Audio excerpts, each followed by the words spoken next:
আমি জানি তুমি আমার মেয়েকে মেরেছ। পুলিশ অফিসার, একে অ্যারেস্ট করুন। তুমি ছোটবেলা থেকে আমার মেয়েকে সহ্য করতে পারতে না, আর এখন তো। রুদ্র নিচের কলারটা মামার হাত থেকে ছাড়ানোর আগে আপু এসে ধাক্কা দিয়ে মামাকে দূরে সরিয়ে দেন। আপু চিৎকার করে বলেন, অনেক সহ্য করেছি তোমাদের অন্যায় আবদার পূরণ করতে গিয়ে আমার মেয়েকে কষ্ট দিয়েছি। এখন রুদ্রের বিরুদ্ধে আর একটা উল্টাপাল্টা কথা বললে এর ফল কিন্তু ভালো হবে না। নিজের মেয়েকে ভালো করে মানুষ করতে পারোনি, যে দিয়ে বদমেজাজি উর্গ মেয়ে ছিল, লাই দিয়ে দিয়ে মেয়েকে তো একেবারে মাথায় তুলে ফেলেছিলে। মেয়ের কোনো অন্যায়ই তো তোমার চোখে পড়তো না। তোমার মেয়ে ড্রিঙ্কস করে ড্রাইভ করে অ্যাক্সিডেন্ট করেছে। এখানে রুদ্র আব্বুকে ফিসফিস করে কিছু একটা বলেন, যেটা শোনার পর আব্বু চুপ করে যায়। রুদ্র দুই পকেটে হাত গুজে দিয়ে মামার দিকে তাকিয়ে বলেন, তো মিস্টার আহমেদ, আপনি কি যেন বলছিলেন? আমি আপনার মেয়েকে মেরেছি? আমি আপনার মেয়েকে ছোটবেলা থেকে সহ্য করতে পারতাম না, এটা একদম ঠিক কথা। ওর মতো অহংকারী মেয়েকে কারোরই সহ্য হবে না। আপনি কিছু একটা বলতে গিয়ে আটকে গেলেন। আপনি প্রিলিয়া মারার কারণটা বলতে গিয়েও আটকে গেলেন। আচ্ছা, আপনি যখন বলতে পারছেন না, তাহলে আমিই বলছি। শুনুন, পুলিশ অফিসার মিস প্রিলিয়া আমার ওয়াইফকে বারবার হত্যা করার চেষ্টা করেছে, কিন্তু প্রতিবারই ব্যর্থ হয়। গাড়ি দিয়ে ধাক্কা দিয়ে মেরে ফেলতে চেয়েছিল। সব পরিকল্পনা ব্যর্থ হওয়ায় আমার স্ত্রীর খাবারের সাথে বিষ মিশিয়ে মারতে চেয়েছিল। সেই পরিকল্পনাও সফল হয়নি আমার বন্ধুর জন্য। তাই প্রিলিয়ার সব রাগ খুব গিয়ে পড়ে আমার বন্ধুর উপর। প্রিলিয়া এতটাই প্রতিহিংসা পরায়ণ যে আমার বন্ধুকে হত্যা করার পরিকল্পনা করে। সেই পরিকল্পনায় সফল হয়ে গিয়েছিল। আপনারা তো জানেনই সেই ব্যাপারটা। আপনি তো আমার বন্ধুর কেসটা হ্যান্ডেল করছিলেন, ডক্টর ইলানের কেস। লাস্ট মুহূর্তে কেউ একজন এসে ইলানকে হসপিটালে নিয়ে যায়। হসপিটাল থেকেও ইলানকে কিডন্যাপ করে নিয়ে আটকে রাখে। ইলান সেখান থেকে নিজের জীবন নিয়ে কোনো মতে পালিয়ে আসে। মিস্টার আহমেদ, আমি ইচ্ছে করলে আপনার মেয়ের বিরুদ্ধে কতগুলো কেস ঠুকে দিতে পারতাম, আপনার ধারণা আছে? আমি ওকে বাঁচার জন্য সুযোগ দিয়েছিলাম, কিন্তু প্রিলিয়া নিজে সেই সুযোগটা কাজে লাগায়নি। মামা এবার অফিসারকে উদ্দেশ্য করে বলেন, অফিসার, আপনার হয়তো আর বুঝতে বাকি নেই, আমার মেয়ের অ্যাক্সিডেন্ট এই ছেলেই করিয়েছে। এই ছেলের কথার ধারায় তাপমান হয়ে গেছে। আপনি অ্যারেস্ট করুন। আপনার কথাই তো আমি ওনাকে অ্যারেস্ট করব না। আপনার কাছে কোনো প্রমাণ আছে? নেই তো। আপনার কথায় আমি একজন ভদ্রলোককে হ্যারাস করতে পারি না। For your kind information, doctor Rudram গত 2 দিন ধরে ঢাকার বাইরে ছিলেন। আপনার মেয়ে ডান্স ছিল, আউট অফ কন্ট্রোল হয়ে অ্যাক্সিডেন্ট করেছেন। প্রিলিয়া আপুর মৃত্যুর আজকে 2 দিন হয়ে গেছে। ওই দিন প্রিলিয়া আপুর জানাজার পরপরই আমরা চলে আসি। আমার হাতের কলমটাই টান পড়ায় আমার ভাবনায় ছেদ পড়ে। রুদ্রের কর্কশ গলা শুনে মাথা তুলে রুদ্রের মুখের দিকে তাকায়। তোমাকে কতদিন বলেছি না কলম কামড়াবে না, এটা বদভ্যাস। আমি কি সবসময় কলম কামড়াই? টেনশন হলে একটু কামড়াই। তো এত কিসের টেনশন তোমার? প্রিলিয়া আপুর মৃত্যুটা আমার স্বাভাবিক মনে হচ্ছে না। আমরা যা দেখছি আসলে তা নয়, কিছু তো আছে যা আমাদের সবার দৃষ্টির আড়ালে রয়ে গেছে। পড়াশোনা তো সব বাপের বাড়ি পাঠিয়ে দিয়েছো, পড়াশোনায় মনোযোগ দাও। এসব কথা তোমাকে না ভাবলেও চলবে। এই ছোট মাথায় এত চাপ নিও না। আর হ্যাঁ, নেক্সট টাইম কলম কামড়াবে না। টেনশন হলে কি করব? রুদ্র আমার কথা কর্ণপাত না করে চলে গেল। বেশ বুঝতে পারছি রুদ্র আমার কাছ থেকে কিছু আড়াল করছে, কিন্তু সেটা কি আমাকে জানতেই হবে। আপুর সাথে একবার দেখা করা দরকার। আপু, আমি তোমার কাছ থেকে কিছু জানতে চাই। আমার কিছু প্রশ্ন ছিল, যেগুলোর উত্তর আজকে আমার চাই। আজকে আমার সব প্রশ্নের উত্তর তুমি দিবে, বলো। তোমাকে আমি আগেই বলতে পারছি না প্রশ্নের উত্তর দিব কিনা। আগে তোমার প্রশ্নগুলো শুনি, তারপর ভেবে দেখব উত্তর দেওয়ার কথা। আপু প্লিজ না করো না। এই প্রশ্নগুলোর উত্তর জানা আমার জন্য খুব গুরুত্বপূর্ণ। আপু, আমি ছোটবেলা থেকে দেখে আসছি তুমি ভাইয়া এবং আমার থেকেও বেশি প্রিলিয়া আপুকে প্রায়োরিটি দিয়ে এসেছো। কিন্তু কেন? এমনটা নয় যে আমরা জানি না যে তুমি আমাদের ভালোবাসো। আমরা জানি তুমি আমাদের ভীষণ ভালোবাসো, নিজের থেকেও বেশি আমাদের ভালোবাসো। আমাদের জন্য হাসতে হাসতেও নিজের জীবনটা দিয়ে দিতে পারো। কিন্তু তুমি কেন প্রিলিয়া আপুর সামনে দেখাতে তুমি আমাদের ভালোবাসো না? আমার এবং ভাইয়ার প্রিয় জিনিসগুলো যদি প্রিলিয়া আপুর ভালো লাগতো, তাহলে তুমি সেগুলো প্রিলিয়া আপুকে দিয়ে দিতে। আমার সাথে বিয়ে ঠিক হয়েছিল যে ছেলের, ওই ছেলে আমার সাথে বিয়ে ভেঙে দিয়ে প্রিলিয়া আপুকে বিয়ে করার সিদ্ধান্ত নিল। তবুও তুমি কিছু বললে না, চুপচাপ সবকিছু মেনে নিলে।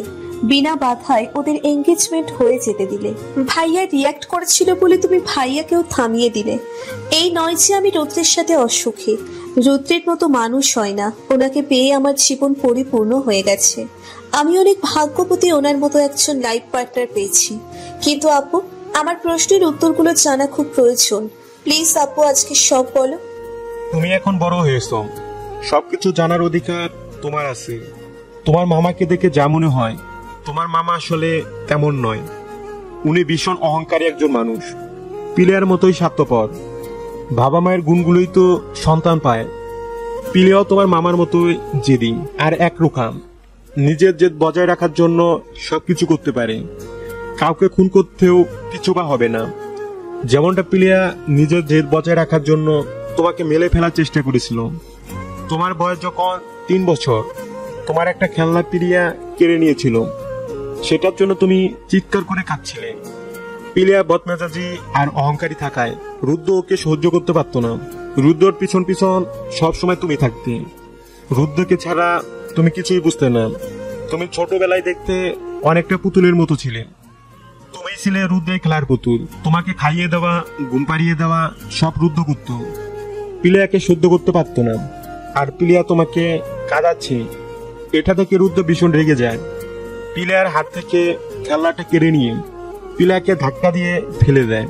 এটা নিয়ে তোমার মামা ভীষণ রাগারাগি করেন, রীতিমতো তেড়ে আসে রুদ্রকে মারার জন্য। তোমার আঙ্কেল তোমার মামার অসভ্যতম দেখে রেগে চলে যান রুদ্রকে নিয়ে। তোমার মামার সাথে সব সম্পর্ক নষ্ট করে দেন। কিন্তু আমি চাইলেও সেটা করতে পারতাম না। আমার মাথায় ছিল তখন ঋণের বোঝা। তোমার মামার কাছ থেকে লাখ লাখ টাকা আমি ধার নিয়েছিলাম। তাই তো তোমার মামার সব অন্যায় আবদার আমার মেনে নিতে হতো। তোমার মামার আবদার মেনে না নিলে আমাকে তোমাদের নিয়ে গাছতলায় গিয়ে দাঁড়াতে হতো। তখন তোমাদের জীবনটা এত সুন্দর হতো না। এঙ্গেজমেন্টের দিন চুপ থাকার কারণে কি এটাই ছিল? না, অনেক আগে আমি তোমার মামা সব টাকা ফেরত দিয়ে দিয়েছি। তোমার মামা আমাকে বলেছিল, আমি যদি কোনো রকম সিন ক্রিয়েট করার চেষ্টা করি তাহলে তোমাকে আর তোমার ভাইকে মেরে ফেলবে। আমি জানতাম তোমার মামার জন্য এসব কিছু অসম্ভব নয়। পিলেয়ার অন্যায় আবদার পূরণ করার জন্য তোমার মামা সবকিছু করতে পারে। সেই ভয়ে আমি চুপ ছিলাম আর শাওনকেও কোনো রকম সিন ক্রিয়েট করতে দেইনি। রুদ্র এসব কিছু জানে? হ্যাঁ, আমি বলেছি কিছুদিন আগে। প্রিলিয়া আপুর অ্যাক্সিডেন্টটা কি রুদ্রই করিয়েছে? না, কিন্তু আমার মনে হয় পিলেয়ার মৃত্যুর পিছনের রহস্য রুদ্র জানেন, কিন্তু সবার সামনে সেই রহস্য ফাঁস করতে নারাজ। আচ্ছা আপু, আমি আসি। এক্ষুনি চলে যাবি? হ্যাঁ, এখান থেকে কলেজে যেতে হবে। আজকে তো কলেজে যাওয়া হলো না, তাই ত্রয়ীর কাছ থেকে সব নোট নিব, দেন বাসায় যাব। একা যাবি? আমি তোর সাথে যাই, চল। না, তোমাকে আর কষ্ট করে যেতে হবে না, আমি একাই যেতে পারবো।